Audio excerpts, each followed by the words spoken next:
Hello everyone. So let us solve one more numerical which is based upon Otto cycle.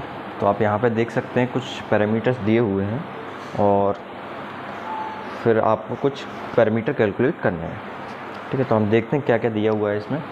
तो आप यहाँ पे देख सकते हैं an engine working on Otto cycle has an air standard efficiency of 56%। ठीक है, एयर स्टैंडर्ड एफिशिएंसी आपको दी है 56% और इसमें दिया है हीट रिजेक्टेड Q2 दिया हुआ है।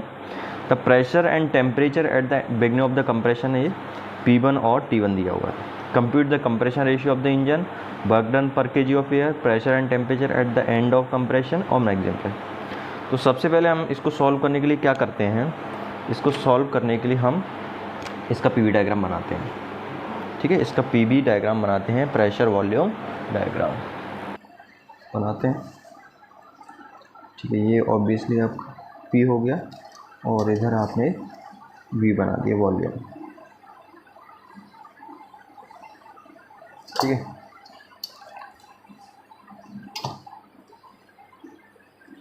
P प्रेशर, ये V वॉल्यूम। अब ऑब्वियसली उसी हिसाब से सारी चीज़ें चलेंगी। जैसे फॉर एग्जाम्पल मतलब जो साइकिल होती है आपकी, साइकिल किस तरह से होती है, जिस तरह से होती है मैं इसको इसी तरह से बनाता हूँ। ये कंप्रेशन होता है 1 से 2, फिर ये कांस्टेंट वॉल्यूम हीट का एडिशन, ये एक्सपांशन। ठीक है, ये आपका इधर एक्सपांशन हो गया 1 2 3 4। ये पता होना चाहिए आपको, तभी आप न्यूमेरिकल सॉल्व कर पाएँ। 1 से 2 आइसेंट्रोपिक कंप्रेशन, 2 से 3 कांस्टेंट वॉल्यूम हीट का एडिशन हो रहा है यहाँ पे, 3 से 4 में एक्सपांशन हो रहा है। और ये ठीक है, तो प्रोसेस आपको पता होना ज़रूरी है ना।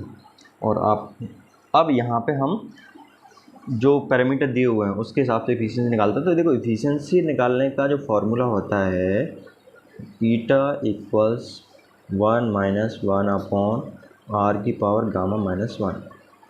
ठीक है, और आपको एफिशिएंसी कितना दिया हुआ है, एफिशिएंसी दिया हुआ 56%। मतलब ईटा की वैल्यू आपको परसेंट में 56 है, बिना परसेंट के कितना हो जाए 0.56। ठीक है, तो यहाँ से आप वैल्यू पुटअप करें और गामा की वैल्यू दी नहीं है, तो ऑब्वियसली आपको गामा की वैल्यू कितनी लेनी है, 1.4 लेके चलना है। ठीक है, तो ईटा इक्वल्स कि मैं ईटा की वैल्यू पुटअप कर देता हूँ, तो 0.56 इक्वल्स 1 - 1 अपॉन आर की पावर गामा -1। ठीक है, मैं इसको फर्दर सॉल्व करता हूँ आगे। तो इसको मैं जब सॉल्व करूँगा तो ये कुछ इस तरह से कंडीशंस बनेंगी। ये 0.5 से किधर जाएगा, इसको हम इस तरफ भेज देते हैं। तो 1 अपॉन आर की power gamma -1 will be equals to 1 - 0.56।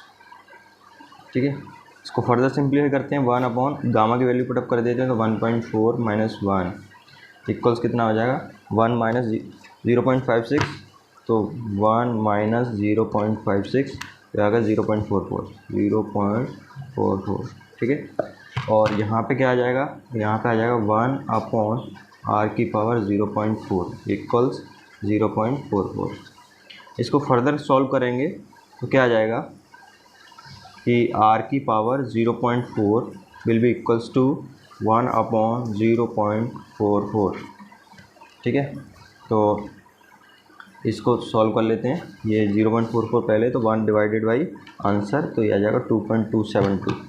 तो ये आर की power 0.4 will be equals to 2.272।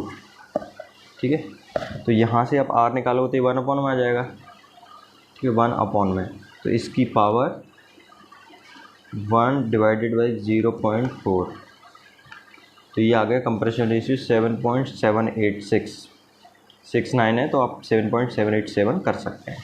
ठीक है, तो कैसे निकाला वो आपको समझ में आ गया होगा।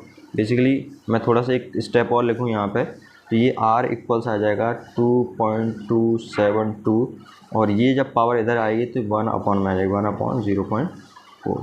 ठीक है, तो इससे आपने कंप्रेशन रेशियो निकाला। तो कंप्रेशन रेशियो की जो वैल्यू है R, ये आ रही है आपकी 7.786।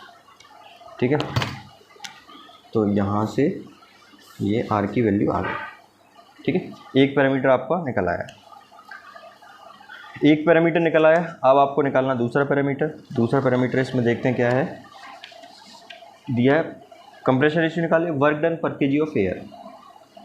ठीक है, work done per KG of air आपको निकालना है। तो उसके लिए आपके पास क्या होना चाहिए, तो इसमें दूसरी चीज़ हमको फाइंड आउट करनी है, work done per KG of air. ठीक है, तो वर्क डन कहाँ पे होगा, 1 से 2 में होगा। ठीक है, मतलब वर्क जो आप सप्लाई कर रहे हैं एयर पे वो कंप्रेशन में करेंगे। ठीक है, तो कंप्रेशन करेंगे तो इसका जो फार्मूला होता है वो फार्मूला कुछ इस तरह से होता है, W equals P1 V1 minus P2 V2 upon gamma -1। अब आप सोच रहे होंगे कि यहाँ पे P2 की वैल्यू तो दी हुई है ना, क्योंकि एंड ऑफ द कंप्रेशन जो है प्रेशर है वो 0.1 मेगा पास्कल है। आपके पास P1 की वैल्यू नहीं है, ठीक है, और V1 V2 दोनों की वैल्यू नहीं है। तो आइए हम कैलकुलेट करते हैं ये इनकी वैल्यूज़। तो देखिए, एक जो एडिएटिक प्रोसेस होता है इसमें क्या होता है आपका, P1 V1 की पावर गामा इक्वल्स होता है P2 V2 की पावर गामा। ठीक है, तो यहाँ से यदि आप कैलकुलेशन देखेंगे तो ये बेसिकली हो जाएगा P2 upon P1 will be equals to क्या हो जाएगा, P2 अपॉन P1 इक्वल्स हो जाएगा V1 अपॉन V2 की पावर, या दोनों की पावर गामा है, इसको आप ऐसे भी लिख सकते हो, P2 अपॉन P1 इक्वल्स हो जाएगा आपका, ओके, P2 अपॉन P1 की वैल्यू आ जाएगी आपकी ये V1 अपॉन V2 की पावर गामा। ठीक है, अब आपको मालूम V1 अपॉन V2 क्या रिप्रेजेंट करता है, कंप्रेशन रेशियो को रिप्रेजेंट करता है। तो यहाँ से P2 upon P1 equals R की पावर गामा। ठीक है, R अभी हमने निकाला था, तो P2 अपॉन P1 इक्वल्स हो जाएगा R की वैल्यू 7.786। तो यहाँ से यदि आप निकालेंगे इसकी पावर आप गामा और लगा दीजिए, गामा का मतलब 1.4। ठीक है, तो 7.786 टू द पावर 1.4, ये आ गया आपका 17.69। ठीक है, तो P2 अपॉन P1 इक्वल्स आ गया 17.69। ठीक है, अब आपको क्या दिया हुआ है, आपको दिया हुआ है ये value beginning of the compression, है ना, मतलब P1 की वैल्यू दी हुई है। ठीक है, P1 की वैल्यू कितनी है, 0.1। मैं इसको थोड़ा सा फर्दर सॉल्व करता हूँ। तो यहाँ पे P1 की वैल्यू 0.1 है, तो P2 upon 0.1 equals 17.69। This implies P2 equals कितना हो जाएगा, इसमें 0.1 का मल्टीप्लाई कर देंगे तो इंटू 0.1 डेसिमल एक पॉइंट और आगे खसक जाएगा, तो P2 की वैल्यू आ गई आपकी 1.769 मेगा पास्कल। ठीक है, तो आपके पास P1 P2 की वैल्यू आ गई। अब आपको निकालना है V1 और V2 की वैल्यू, क्योंकि एंड ऑफ द डे आपको निकालना क्या है, एंड ऑफ द डे आपको निकालना है ये वर्क। तो इसमें V1 और V2 चाहिए, है ना, P1 P2 आ गया। अब V1 V2 निकालने के लिए आप क्या फार्मूला लगाएंगे, PV इक्वल्स MRT वाला फार्मूला लगाएंगे, है ना, PV इक्वल्स MRT। तो जैसे for example P1 V1 equals M, mass flow rate same रहेगा MRT1, और हम मान के चल रहे हैं कि मास फ्लो रेट यूनिट है, मतलब 1 किलोग्राम है। ठीक है, तो यहाँ से P1 V1 की वैल्यू कितना आ जाएगा, RT1, और यहाँ से इसका मतलब आपका जो V1 की वैल्यू है वो V1 की वैल्यू आ जाएगी कितना, RT1 अपॉन P1। ठीक है, तो V1 ये हम निकाल रहे हैं, तो R की वैल्यू कितनी होती है, गैस कांस्टेंट है उसकी वैल्यू होती है 0.287, है ना। अब टेम्परेचर, ठीक है, तो टेम्परेचर 60 डिग्री दिया है, लेकिन आपको टेम्परेचर किस में चेंज करना पड़ेगा, कैल्विन में, तो 60 प्लस 270 हो जाएगा 273। ठीक है, अपॉन प्रेशर, प्रेशर किस में दिया है, आपका प्रेशर दिया हुआ है ये मेगा पास्कल में। ठीक है, तो मेगा पास्कल को आपको चेंज करना पड़ेगा किलो पास्कल में। क्यों करना पड़ेगा, क्योंकि यहाँ पे जो आपने गैस कांस्टेंट जो लिया है वो किलो जूल पर केजी केल्विन में लिया है। ठीक है, इसलिए यहाँ पे प्रेशर भी आपको किलो पास्कल में लेना पड़ेगा। तो जैसे इनिशियली कितना दिया है इसमें प्रेशर, इनिशियली आप देखेंगे तो इनिशियली जो प्रेशर दिया हुआ है वो दिया है 0.1 मेगा पास्कल। अब मेगा को किलो में चेंज करना है तो आपको 1000 से क्या करना पड़ेगा, मल्टीप्लाई करना पड़ेगा, है ना। ये ऑब्वियस है कि जैसे फॉर एग्जांपल मेगा को हम पास्कल में चेंज करेंगे तो 10⁶ से मल्टीप्लाई करना पड़ेगा, ठीक है, और पास्कल को फिर किलो पास्कल में चेंज करना पड़ेगा तो 1000 से डिवाइड करना पड़ेगा। तो ये आ गया, ये आपका RT1 हो गया इंटू अपॉन P1 मतलब 100। तो यहाँ से आप निकाल लेंगे 0.287 मल्टीप्लाइड बाई 60 + 273, ये आ गया। इसको डिवाइड कर दो आप 100 से, तो V1 की वैल्यू आ गई सॉरी V1 की वैल्यू आ गई 0.9557 ना मीटर क्यूब, हो गया। तो आप V2 निकालना, तो V2 निकालना बहुत आसान है क्योंकि इसमें R दिया है कंप्रेशन रेशियो। R क्या होता है, V1/V2, और दिस इम्प्लाइज जो R की वैल्यू है वो R की वैल्यू आपको दे रखी है। R की वैल्यू हमने निकाली 7.786, तो 7.786 इक्वल्स हो जाएगा 0.9557 अपॉन V2।